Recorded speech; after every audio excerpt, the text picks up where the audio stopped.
Hello, everybody, and welcome to another episode of Down But Not Out, the show where founders tell their real life stories of entrepreneurial resiliency.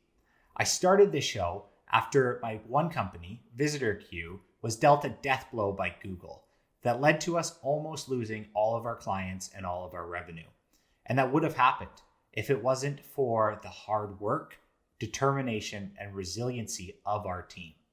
I love a good underdog. So these stories resonate more with me than the story of the $1 billion exit or the story about how your company IPO'd. These are stories of grit meant to inspire you, the listener, to keep fighting. As entrepreneurs and business owners, we will have our backs against the wall multiple times. So let hearing these stories be your fight song, your hoorah, that thing that gets you out of bed on those tough days. This episode is brought to you by my company, VisitorQ. Identify the anonymous companies visiting your website so your sales team can follow up with them. Start your 14-day free trial at visitorq.com. Now, let's dive into this episode. Today, I'm joined by Joe Dales, a household name in the agricultural and food industry throughout North America. Joe has been founding companies before it was cool and managed to not only ride the wave of the Dotcom bubble, but build an iconic brand out of it in farms.com. Joe is a sought-after board member for a handful of companies, as well as the co-founder of the RH Accelerator in London, Canada, which is currently invested in 16 companies with the aim of helping the ecosystem in southwestern Ontario thrive. Knowing Joe personally, I can say he is the man to go to if you have a problem and or need to be introduced to someone, as he seems to always be 1 to 2 connections away from anyone. Joe, thanks for being on the show. Are you ready to share your Down But Not Out story? Yeah, thanks, Nick. I appreciate that. And yeah, my background, I've had a long career in the agriculture and food industry, and about 20 years ago, I don't usually tell this story, but it's usually a couple of beers in the bar story if you really want to hear it. But we had started farms.com and we're rolling along fairly well. We had raised a lot of venture capital. We had operations in Canada, and I moved down to Memphis, Tennessee, with my family to get some of our U.S. operations up and running. And we had taken on, 3 VC partners, venture capital partners. And first, it was all predicated on a quick IPO, and we were well positioned for that with farms.com. But we missed the window, which is probably fine. But we still had a lot of cash, and we were building the company out. Brought in a new CEO, and he was fairly impatient with the growth opportunities. And after probably a year and a half after probably 2001, they decided that they wanted to shut down the company. And because the VCs had all come in as pref shares and we were common, it was going to be a bit of a mess. And at the time, the company it was burning a lot of cash because we had a lot of cash. They wanted growth, but there was quite a gap in profitability, and use the word burn rate in those days. So we basically didn't want it to go down, and we still wanted to do it. Like, we were bringing innovation to farmers. It was just way too early. Farmers we're still just learning to get on the internet, and the internet was early, but we were well positioned, and we had some good business models. They were just very immature. So we kept the relationships with the VCs, and I basically went to them and said, let it go down on our watch, and just leave us a bit of cash in the company, and we'll unwind this. And so in a down round, we bought back the interest from the venture capitalists. We accomplished that. We had a bit of cash in the company. Everybody thought that the company was going to fail. And so we had to restructure really hard. So we shut down a bunch of offices. We had a lot of really good people go. Probably went from 100 plus staff down to 20 plus, and refocused. And if you weren't attached to revenue and line of sight to getting your business profitable, we had to mothball some of those projects. And so we restructured, and in 6 months we were breaking even again, which was pretty remarkable. But just shows you when you solve problems and you focus and make things happen. And then, for 20 years, we were able to build out farms.com and grow it out to, now it's probably 120, 130 staff around the world, and offices in Canada, the US, England, and Asia. So, sometimes you have to do the hard stuff, a lot of sleepless nights, a lot of stress, but you realize it's a long game. And a lot of our staff that we spun out, we remained friends with, and some of them started companies. And so, I look back and, we still have good relationships with a lot of those people. It's just, you need to be a creative problem solver. Yeah. So you were a co-founder in farms.com, and now at that time, I think it was 2 brands or 3 brands, and now it's still multiple different brands as well, and great brands, recognizable. And as you said, it turned into a success. So you were a co-founder, new CEO was brought in. Turned out that you were burning too much cash in order to continue, which is why they wanted to shut it down. I think there was no, we've got to remember, went from .com exuberance and IPOs to .bomb with no IPO and no exit, no quick exit. And and everybody. So were you evaluated at similar to where the .coms were, where they were just getting these ridiculous evaluations, even though they didn't have the revenue? And you guys had revenue, but you were aiming for that high growth, and then the bubble burst, and you were one of the casualties of that bubble bursting, it sounds like. Well, it just, expectations swung like crazy, right, in those days. Yeah. But we took advantage of the opportunity, raised money in the US with some great venture capitalists, and had a great run there on that. And then probably crazy expectations, but we just it was what it was, and we just restructured and then turned it into a real company. It just took longer and so you mentioned you laid off about 80% of employees, give or take. I imagine that was pretty hard, and it doesn't sound like revenue took a big dip, because it was just you were projecting this growth, and then we were just burning too much cash, right? So we needed to restructure on that. So and then actually afterwards, sales were, we got focused and really built it out on real customers and real revenue, real focus. Yeah, and you've been able to grow, as you said. So you went down to 20 employees, and now, as you mentioned, farms.com is at 120, 130, and revenues in the millions, obviously. Great company. Great company, very profitable, growing nicely, great diversified product line, everything from media properties to things like agcareers.com and careers in food, and very diversified. You make it sound so easy, Joe. I imagine this is a very tough time, and maybe it's time that heals all. Is that? No, and I think, I don't mean it to. It was pretty stressful at the time, right? Yeah. Because we thought we were going to lose everything. So what you learn is,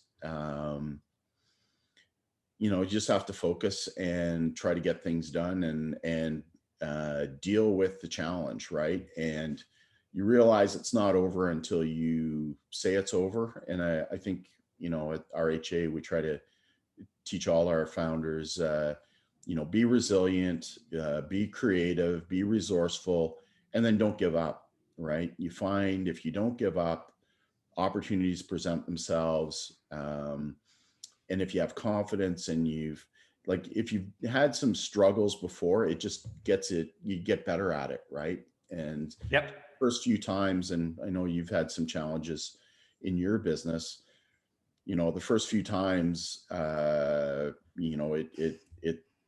it's sucks. hard. It sucks. Yeah.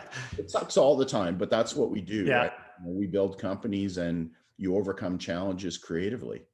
And so, I think the more you do it, the more confident you get in your team and yourself, your own ability, and you realize there are solutions.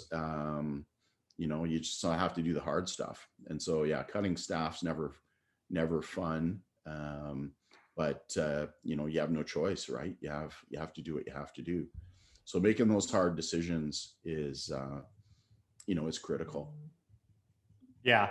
I like what you said there about it always sucks, but you just get used to it, right? It's one of those things where it'll never get, it'll always hurt, but it just starts to hurt less as you've gone through it multiple times. I think that's an important point for anyone going through their first kind of big Crisis. curveball or big crisis, Yeah. that this is the first time, and this is gonna be probably the worst. And you could deal with the exact same thing 2 years down the road, and it will feel a bit better because you've already dealt with it. Well, and your confidence comes up too, right? And you'll learn that great companies are born in the blast furnace, right? What do they talk about?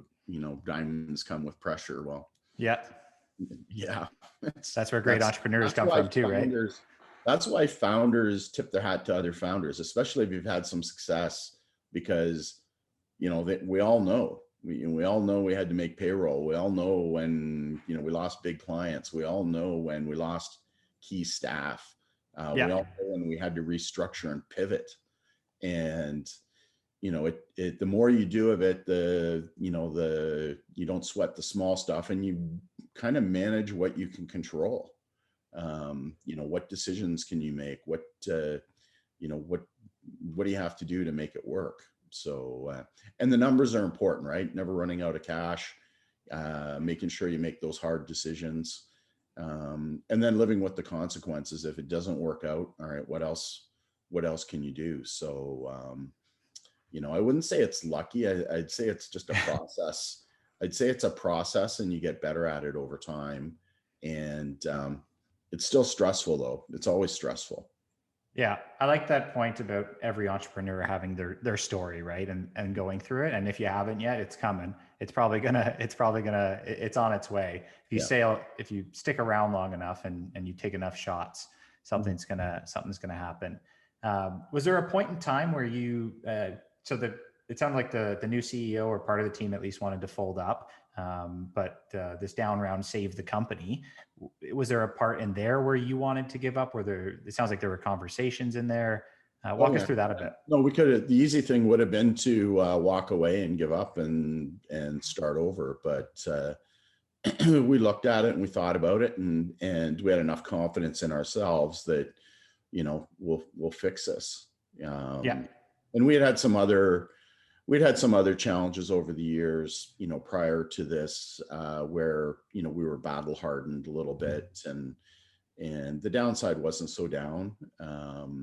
So you learn, you get a bit of a feel for your team, you get a feel for your abilities, and then the other thing that happens, I think, too, is if you think of sports analogy, if you're playing a great team and you rise to that occasion, and you win, it's a great accomplishment.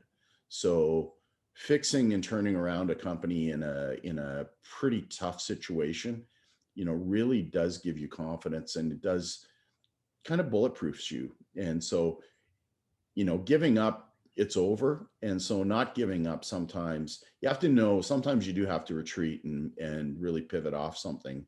But a lot of times, the difference between winning and losing is kind of in your head. So, you just decide you don't want to lose, and be determined and persistent and resilient and all those things. And almost with sports as well, I think entrepreneurship is difference between winning and losing is also just keep showing up. Just keep trying to keep playing, and you'll eventually, the more shots you take, the greater the chance that you'll Not actually being afraid to lose, or not being afraid to, win, I guess, right? You're absolutely right. showing up is half the battle, and being Yeah. consistent, and not taking shortcuts and all those things. So yeah, it's fun. Yeah. I enjoy it. Anything that you would do differently going through that experience? Yeah, not your whole career. I'm sure there's a few in there, but going through that experience, is there anything that you would change in hindsight? It's you kind of learn at the time in your career. You're young, you've never done certain things before. So, if you could go back, yeah, you'd play the cards quite a bit differently. You'd played them now. But Yeah. I try not to look back. I try to just look forward and just get better every day, right? So I was a little bit weak in corporate governance. I didn't understand how boards work, just because I was a young founder. So since then, I've gotten better at it. Joined a bunch of boards, got trained myself. Now hopefully some of those lessons, we'll be able to impart to our RHA companies. So it's just a continual improve yourself, right? So that's something that you can control, and you just put the work in, do the work. I like that. That's a good lesson. I think there's always from the time I've done them, I think every one of them has their own takeaways of like, know your legal, know your corporate governance, ensure your tech stack is solid. There's always these little Watch your cash flow. Watch your cash flow is always a good one. I check mine weekly just to ensure I didn't miss anything. Was there something from your personality or background that kind of helped you get through this, from whether it's your upbringing or I don't know, just a character trait that you have? Yeah, I'm not sure. I think I think founders that are in the business world, they maybe self-select. I tell people, if you don't want to take on that risk and the pressure of being a founder, just go get a good job, right? And go do that. But if you do want to do that, this is part of the price you pay to build companies. So, it's not easy. It's not simple. And, probably 90 out of 100 people don't even start. So, people like you are rare to begin with. And then what do they say? 9 out of 10 startups fail. So you've got to be pretty darn good. And so working on yourself, and that's where, Dave and Brian and I, we try to work with you guys to make you better. The products will morph and change, and where you start and where you finish are two different things. But, the founders in my mind are really critical, and founder development, helping you guys. We can't do the work for you, but we can give you sounding boards. We can, dust you off when you get, kicked in the teeth, and then pop you back out, and then cheerlead for you really hard and say, hey, you can do this. It's not rocket science, but it's gonna challenge the living heck out of you. Yeah. And just for context for everybody, Joe, Brian, and Dave are all the founders of RHA, Roundhouse Accelerator here in London, which Visitor Q's a part of. And when we went through our near-death experience, I remember Joe was there the whole time and would just tell me that it's not as bad as you think. Like, we've all gone through this. He would tell me his horror stories and be like, wow, that actually made me feel better. Well, we just wanted you to be confident that you just had to fix it, right? And you'll fix it or you won't, but don't give up. And and you pivoted hard and made it work, and we're really proud of you. And what that does the next time that happens, you won't, you just manage. You get bigger at it, you get better at it, and then you can handle more complexity and bigger challenges, right? So it's you've gotten over the first few hurdles, and now you're ready for the next one. Yeah, like we were saying, the second and the third one, they still hurt, but they get easier. And that's the reason I started this, was because hearing your stories and hearing everyone else go, oh, I've got a good story for you, because you're in the dirt right now, and you're fighting for your life. You should hear this story about these people that did. You've shared a lot of good lessons so far, and I just want to, I guess, end it and ask, like, are there any other, for the founder that's going through that hard time, or that they're in their pinch right now, or any other lessons that you haven't shared so far? Well, I usually ask, young founders where they are in their financial accounting skills, because that's how the game is scored. So you really need to be good at accounting. And I wasn't, but I trained myself over the years to become really, really skilled at accounting. So I can look at statements now, I can look at the situation. I know where the money is and how it flows and stuff like that. So I encourage people, hey, if you don't have strong accounting, and it's really how the game is scored. So being really good at business, will help you. It'll help you make better decisions, right? It's hard to be creative. It's hard to be right when you aren't quite sure, how the money flows and how everything works. So that's usually the one thing that I ask early founders. All right, if you're a tech founder, that's fine, but you're going to have to train yourself to be good at accounting. Yeah, I think that's a good takeaway. A lot of the issues that we see are financial and cash flow based, right? Or it always comes down to the cash flow, because you need to ensure that you're protecting your bottom line, even if your problem wasn't directly related to cash flow. Okay, Joe, I appreciate you being on the show. Just a brief recap: you co-founded farms.com. Things were going great throughout the early 2000 bubble burst. You had to downsize the company. It almost went under. You took a down round, saved it, and grew it to now being 130 employees and doing really well and doing great things for Southwestern Ontario. I know quite a few people that work there, and yeah, a great success story, a great down but not out story. Mm-hmm. Yeah, and I think just the only other thing is just build your team, right? You can't do it all yourself, and I certainly was a small part of really it was the team that did all the great things. I just am blessed to find some of them, and and I kind of really proud of how they reacted and built out a great company. So you can't, if you want to go far, go with a team. If you want to go fast, go by yourself, right? So it's the words of a good leader there. They always default to the team, right? It's true. You really do you can only go so far by yourself, or continue on. And that's, I think, an important lesson as well. As you're going through these moments, I think Joe would agree that I leaned a lot on my team. I was like, hey, I found inspiration from them. I found a lot of my will and my fight from talking to them, and being able to motivate them motivated me, which was a good lesson as I went through that experience. Perfect. All right. Thank you, Joe, for sharing your down but not out story. Thanks, Nick. Take care of yourself. Cheers.